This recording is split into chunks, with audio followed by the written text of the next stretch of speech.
Hi there, welcome to another video. This one's on blue ocean strategy.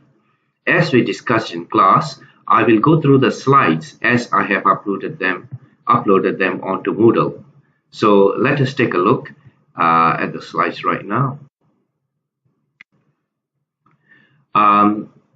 This is basically a set of slides that represents the content of the book on blue ocean strategy that was written by Professors W. John Kim and Renee Mourbourgne. And there's a lot of material actually on blue ocean strategies that's available on the internet. These are different pathways to innovation. You will see why we use that word in a bit. Blue ocean thinking is essentially similar but not same as the thinking that was used in some of the other strategic thrusts that were suggested before, such as blue skies and green fields. These are largely strategies where we go and find new markets. Blue skies, where people have not gone before. Green fields, which are still green, not many people there yet. But blue ocean strategy is about creating market space by differentiating your product or service so much from the competition that you create a wow factor. So there is no physical restriction on where the blue ocean might be found. Blue oceans are often found within the existing market space, and then you make the competition irrelevant. They may sometimes, of course, be in new market space, but the important thing here is it is not about just the market. It is about the delivery of your product or service. And it is differentiated to a point where you are doing things that nobody else has done. So it's a blue ocean as compared to a red ocean. The blue ocean thinking is a bit different. In the traditional red ocean thinking, companies competed in existing market space. The objective was to beat the competition, and for many years we were actually working with people like Michael Porter, who showed us the 5 forces of competition, and that was all good value. Make the value cost trade-off. Michael Porter gave us a very good common sense rule that, look, you should either compete on the basis of differentiation on quality, or you should compete on the basis of differentiation in terms of cost.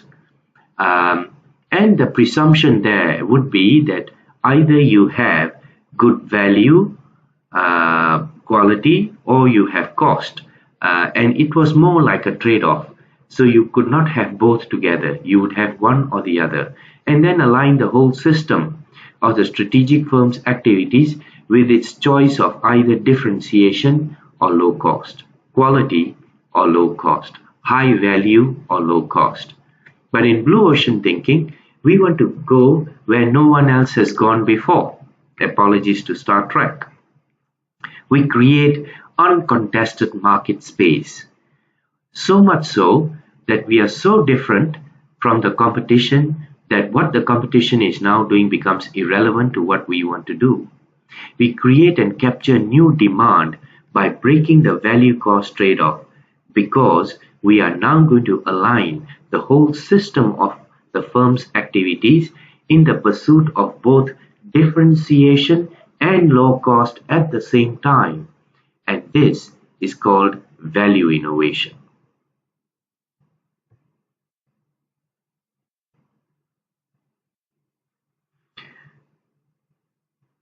The sequence for blue ocean thinking is very important to understand. The first one is that you must be prepared to think differently. Differently here means differently from industry norms.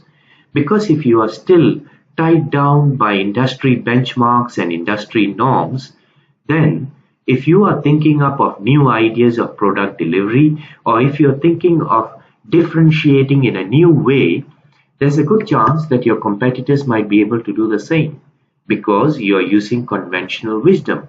You are using the logic that is already prevalent in the industry. So here differently means you got to go and challenge the system.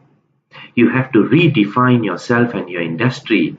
You have to redefine your customers. And you have to keep finding ways to save cost while increasing value for customers. And that's value innovation.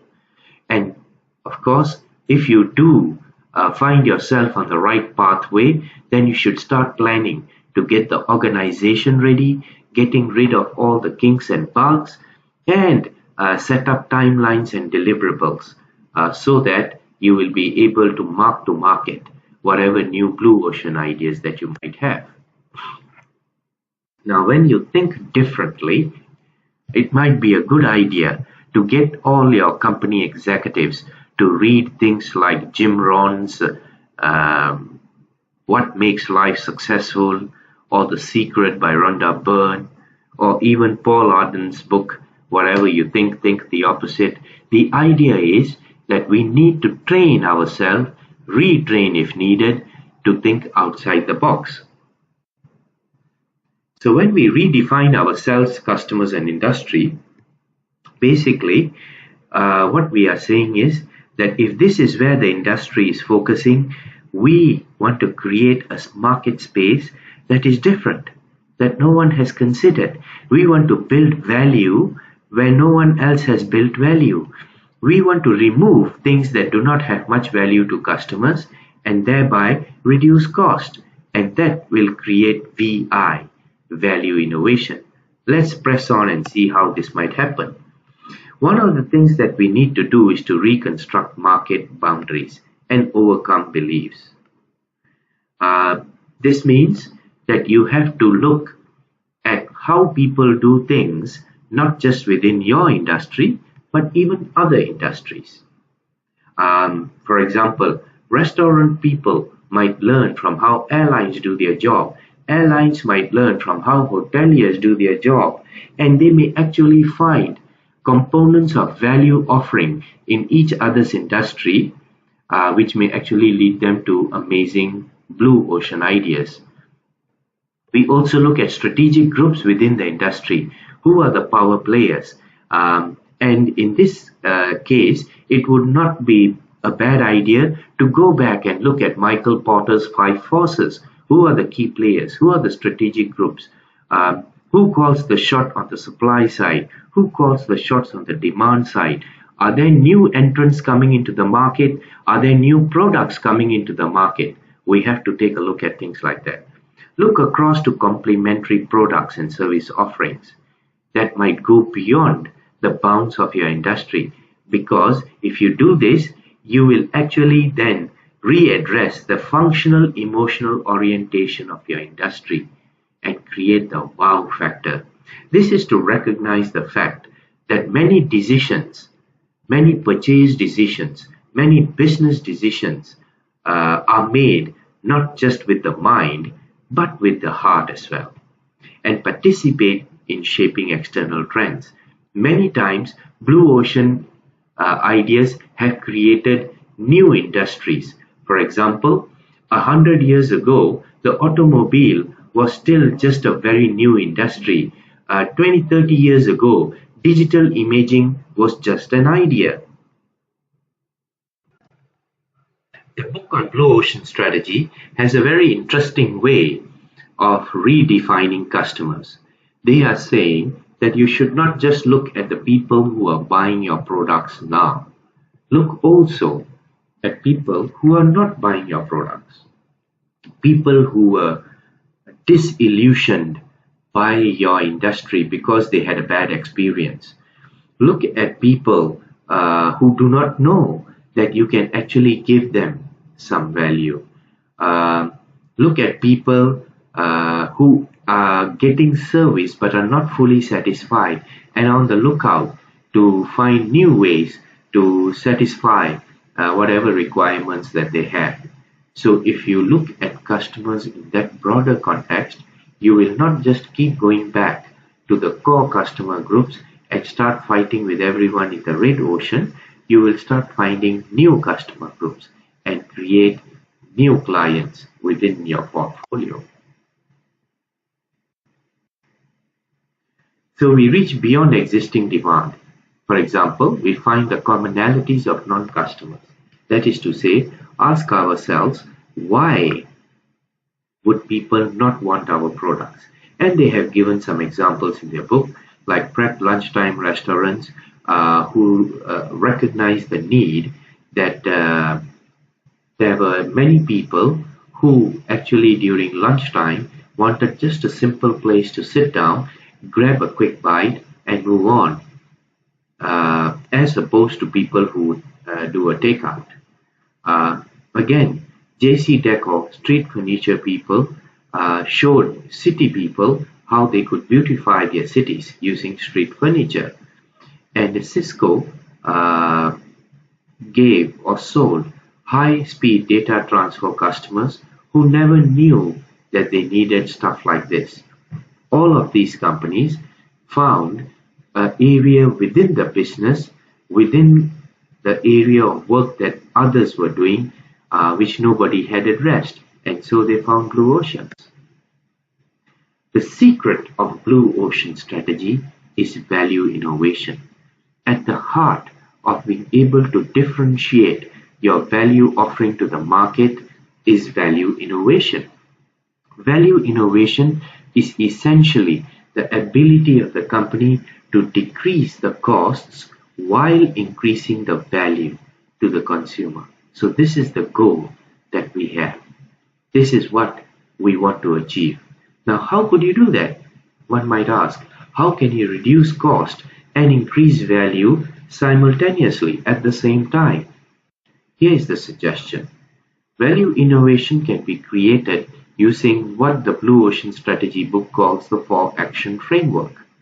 Now, this 4-action framework basically says, look at the offerings that we give to customers. Look at what are the buyer utility factors.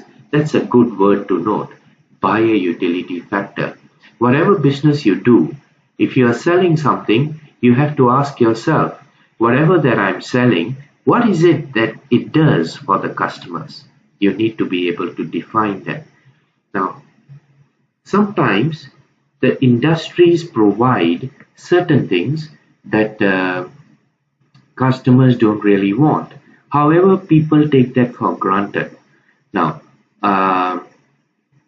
perhaps full-service airlines did not remember that not all customers want a 5-course or 10-course meal 30,000 feet up in the sky. So this is where many low-cost carriers could create a blue ocean. So if we look at this value innovation framework, we can find out those things, those buyer utility factors, which the industry is providing because they take it for granted. The suggestion here is, please eliminate them.